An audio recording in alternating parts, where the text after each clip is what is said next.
You would expect him to jump down there and start grounding and pounding. He starts soccer kicking him to the body. And you could hear the thud throughout the entire gym. It was one of the most vicious finishes. Pissed me off.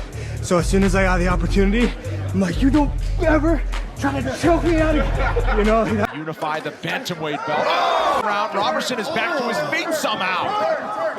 Rountree is swarming here. Look out for the right leg.